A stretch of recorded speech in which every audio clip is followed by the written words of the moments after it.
नमस्कार विद्यार्थी मित्रांनो, एकलव्य एज्युकेटर्स चॅनलवरती एकलव्य स्पर्धा परीक्षा मार्गदर्शन अभियानात मी प्राध्यापक गजानन पाटील आपलं खूप खूप स्वागत करतो।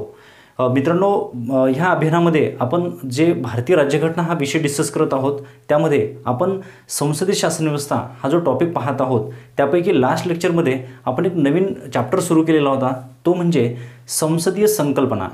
म्हणजे भारताची जी संसद आहे त्या संसदेमध्ये कोणकोणत्या संकल्पना वापरल्या जातात। जसे की लास्ट लेक्चरमध्ये आपण एक संकल्पना ऑलरेडी डिस्कस केलेली आहे, ती म्हणजे अधिवेशन। ठीक आहे, म्हणजे राज्यसभा आणि लोकसभा यांचं जे स्वतंत्र अधिवेशन होत असते, ते स्वतंत्र अधिवेशन आणि दोन्ही सभागृहाचं जेव्हा एकत्रित अधिवेशन बोलवलं जाते राष्ट्रपतींच्या माध्यमातून कलम 108चा वापर करून, ते संयुक्त अधिवेशन। हे सर्व मुद्दे अधिवेशनाशी रिलेटेड ते आपण लास्ट लेक्चरमध्ये डिस्कस केलेले आहेतच। आज आपण एक नवीन संसदीय संकल्पना डिस्कस करणार आहोत। ती संकल्पना म्हणजे कोणती, तर प्रश्नकाळ, क्वेश्चन आवर। आता प्रश्नकाळ हे काय संकल्पना आहे? प्रश्नकाळ म्हणजे एक संसदेमध्ये, थोडक्यात राज्यसभा आणि लोकसभेमध्ये असा एक काळ असतो, असा एक तास असतो की त्या तासामध्ये प्रश्न विचारले जातात। मग ते जे प्रश्नकाळ आहे, तर तो प्रश्नकाळ आणि त्याच्याशी related exam point of view मुद्दे आपल्याला इथे डिस्कस करायचे आहेत। त्या प्रश्नकाळामध्ये जे प्रश्न विचारले जातात ते 3 प्रकारचे असतात जनरली। ठीक आहे, तारांकित प्रश्न, अतारांकित प्रश्न आणि अल्पसूचना प्रश्न। मग हे जे तीनही प्रकारचे जे प्रश्न आहेत, तर त्याच्याशी रिलेटेड इन्फॉर्मेशन आज आपण या लेक्चरमध्ये पाहणार आहोत। विद्यार्थी मित्रांनो, जसं की आता आपण डिस्कस केलं की संसदेमध्ये हा जो प्रश्नकाळ आहे, हा प्रश्नकाळ म्हणजे एक्झॅक्टली काय, तर हा एक असा एक टाईम पिरियड आहे की त्या टाईम पिरियडमध्ये संसदेत म्हणजे सभागृहामध्ये प्रश्न विचारले जातात। त्या संदर्भात एक जनरल इन्फॉर्मेशन आपण इथे बघू। लक्षात घ्या की प्रत्येक बैठकीचा पहिला तास हा प्रश्नकाळ असतो। ठीक आहे, प्रत्येक बैठकीचा पहिला तास हा प्रश्नकाळ असतो। म्हणजे याचा अर्थ काय होतो, तर याचा अर्थ असा होतो की जसं की लोकसभा आणि राज्यसभा, आता लोकसभा आणि राज्यसभेचं जेव्हा अधिवेशन सुरू असते, तेव्हा त्यांचं जे अधिवेशन दररोजचं आहे, तर प्रत्येक दिवसभरामध्ये हे जे अधिवेशन आहे, हे अधिवेशन सकाळी 11 वाजता सुरू होते, 11 ते सायंकाळी 6 वाजेपर्यंत। मित्रांनो, इथे टाईम पिरियड थोडासा लक्षात घ्यायचा आपल्याला की लोकसभेचं जे अधिवेशन आहे हे दररोज सकाळी 11 ते 6 सायंकाळी 6 वाजेपर्यंत असते, परंतु राज्यसभेचं जर आपण अधिवेशन पाहिलं तर ते सकाळी 11 ते सायंकाळी 5 या दरम्यान होत असते। ठीक आहे, हे झाले असे 2 दिवसभराचा एक शेड्यूल। आता याच्यामध्ये काय होते, जो पहिला तास आहे, पहिला तास म्हणजे साधारणतः 11 ते 12 वाजेपर्यंत हा जो पहिला तास आहे, या पहिल्या तासाला आपण प्रश्नकाळ म्हणतो।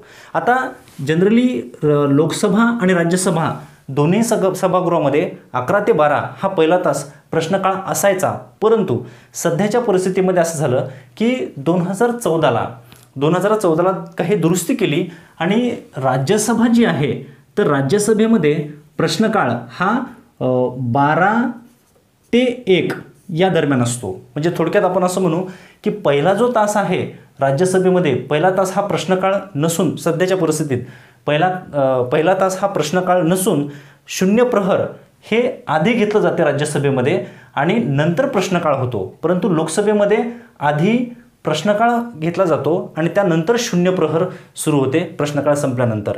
एक थोडक्यात ही एक इन्फॉर्मेशन आपल्याला लक्षात घ्यायचं आहे। ठीक आहे, तरीसुद्धा जनरली आपण असं म्हणतो की बाबा प्रत्येक बैठकीचा पहिला तास जो आहे, तर पहिला तास हा प्रश्नकाळ असतो, परंतु राज्यसभेमध्ये पहिला तास हा 0 आवर आहे, 0 प्रहर आहे आणि त्यानंतर प्रश्नकाळ सुरू होतो। ही फॅक्ट तुम्हाला लक्षात घ्यायची आहे। असो, आता हा जो प्रश्नकाळ आहे हा 1 तास, या 1 तासामध्ये प्रश्न विचारले जातात। मग प्रश्न विचारण्याची ती जी नोटीस आहे, तर ती नोटीस महासचिवांकडे द्यावी लागते। म्हणजे संसदेचे जे सदस्य आहेत, लोकसभेचे आणि राज्यसभेचे, ते सदस्य मंत्र्यांना किंवा कोणत्याही एखाद्या खाजगी सदस्यांना प्रश्न विचारू शकतात। मग हे जे प्रश्न विचारले जातात, त्या प्रश्नाची पूर्व नोटीस किंवा पूर्वसूचना द्यावी लागते। ही पूर्वसूचना कोणाकडे द्यावी लागते, तर त्या सभागृहाच्या महासचिवाकडे। ठीक आहे, त्याला सेक्रेटरी जनरल असे म्हटलं जाते। मग ह्या सेक्रेटरी जनरलकडे तशा प्रकारची प्रश्नाची नोटीस दिल्यानंतर मग त्याची एक परवानगी दिली जाईल की विशिष्ट एखाद्या दिवशी की त्या दिवशी तो व्यक्ती किंवा तो सदस्य प्रश्न विचारू शकतो। पुन्हा एकदा सांगतो, प्रश्न कोणाला विचारले जातात, तर जनरली प्रश्न हे मंत्र्याला आणि खाजगी सदस्यांना विचारले जातात। त्याहीमध्ये सर्वात महत्त्वाचं आहे की प्रश्न हे मंत्रिमंडळातील सदस्यांना विचारले जातात, म्हणजे मंत्र्यांना विचारले जातात।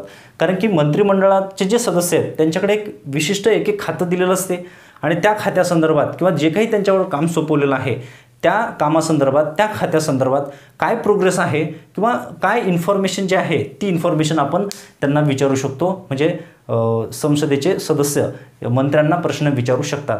पण काही वेळेस काय होते तर संसदेमध्ये, लोकसभा आणि राज्यसभेमध्ये काय होते तर मंत्रिमंडळाव्यतिरिक्त इतर सदस्यसुद्धा एखाद्या वेळेस एखादं विधेयक सादर करत असतात। मग जेव्हा त्या सदस्यांनी एखादं विधेयक सादर केलं असेल त्या विधेयकासंदर्भात काही प्रश्न त्या खाजगी सदस्यांना विचारले जाऊ शकतात, ठीक आहे। किंवा एखाद्या खाजगी सदस्याने म्हणजेच संसदेच्या सदस्याने जर एखादा विशिष्ट मुद्दा चर्चेसाठी मांडला असेल संसदेमध्ये आणि त्याच्यावरती जर चर्चा सुरू असेल, जसं की आपण पाहू शून्य प्रहर है ना, प्रश्नकाळ संपल्यानंतर संसदेत शून्य प्रहर नावाची कन्सेप्ट आहे। मग त्या शून्य प्रहरमध्ये काय होत असते तर कोणत्याही एखाद्या तातडीच्या मुद्द्यावर म्हणजे तो मुद्दा तिथे मांडला जातो आणि त्यावरती चर्चा केली जाते। मग जर एखाद्या खाजगी सदस्यांनी एखादा विषय संसदेत मांडला असेल आणि त्यावर जर चर्चा होत असेल तर त्या सदस्याला इतर सदस्य प्रश्न विचारू शकतात। याला म्हणू आपण की प्रश्न हे मंत्री आणि खाजगी सदस्य यांना विचारले जातात, ठीक आहे। आता जे प्रश्न विचारले जातात ते जे प्रश्न आहेत तर ते त्या प्रश्नाचे काही प्रकार असतात। जनरली 3 प्रकार आहेत, जसे की पहिला प्रकार आहे तारांकित प्रश्न, ठीक आहे। दुसरा प्रकार आहे अतारांकित प्रश्न आणि अल्पसूचना प्रश्न, ठीक आहे। आता तारांकित प्रश्न जे आहेत, तारांकित प्रश्नाचा नेमका काय अर्थ होतो, तिन्हीमध्ये काय डिफरन्स आहे, त्या डिफरन्सवरती आपल्याला बऱ्याच वेळा प्रश्न विचारले जातात। मग आपण बघू तारांकित प्रश्न।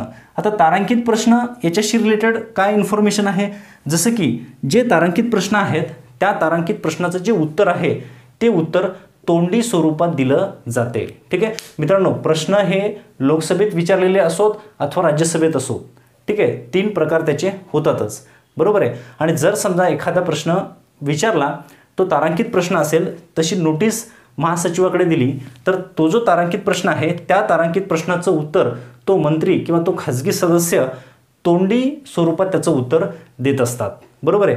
आणि जर तोंडी उत्तर दिलेलं असेल तर ते उत्तर दिल्यानंतर ज्या सदस्यांनी प्रश्न विचारलेला होता, ठीक आहे, तो सदस्य पुन्हा त्या प्रश्नावर काही उपप्रश्न विचारू शकतो, ठीक आहे।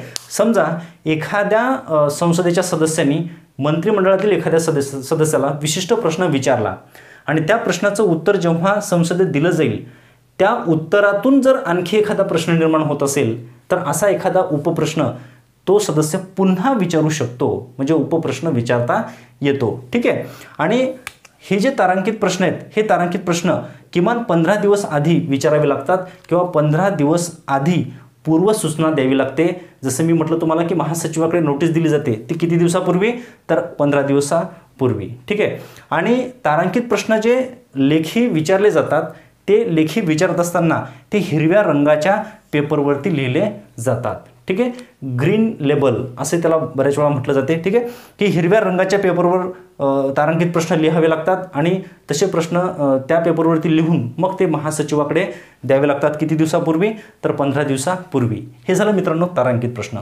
अतारांकित प्रश्न म्हणजे काय तर ज्या प्रश्नाचं उत्तर हे लिखित स्वरूपात दिलं जाते।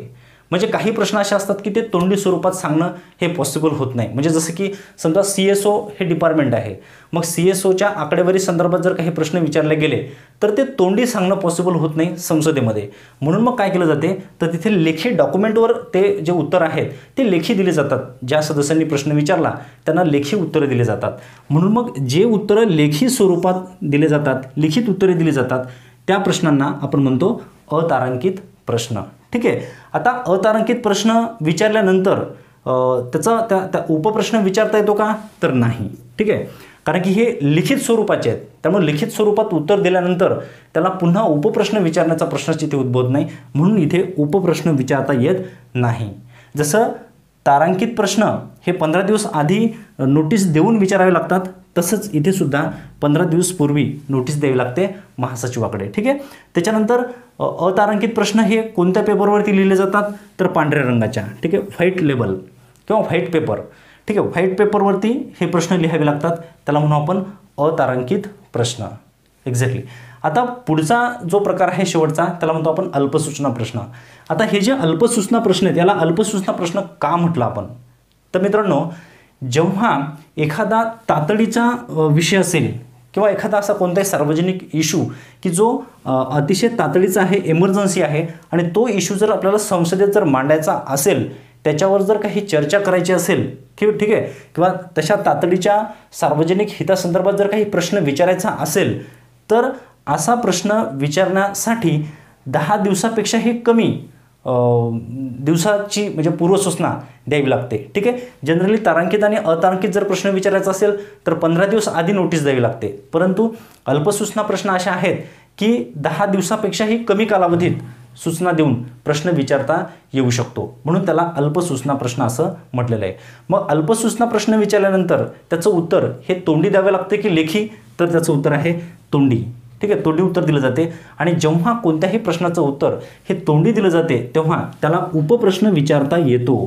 ठीक आहे, त्या प्रश्नाच्या उत्तरातून जर काही मुद्दा आणखी उद्भवला आणि त्यावर जर प्रश्न विचारायचा असेल तर अशा प्रकारचा उपप्रश्न इथे विचारला जाऊ शकतो. ठीक आहे. त्यानंतर नेक्स्ट अल्पसूचना प्रश्न हे कोणत्या रंगाच्या पेपरवर विचारले जातात, तर ते गुलाबी रंग किंवा त्याला आपण पिंक असं म्हणू.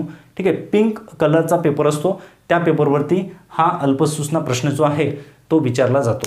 हे झालं मित्रांनो अल्पसूचना प्रश्न या संदर्भात. पुढच्या लेक्चरमध्ये आपण शून्य प्रहर 0 आवर ही जी संकल्पना आहे ती संकल्पना डिस्कस करू. मित्रांनो ही संकल्पना तुम्हाला समजली असेलच, आणि जर नसेल समजली तर ज्या काही तुमच्या मनामध्ये शंका असतील त्या कमेंट सेक्शनमध्ये तुम्ही मला कळवू शकता, त्याचं निश्चितच समाधान केलं जाईल, त्याचं उत्तर तुम्हाला मिळेल. भेटूया पुढच्या लेक्चरमध्ये. पुढच्या लेक्चरमध्ये आपण पाहू शून्य प्रहर. जय हिंद, जय भारत.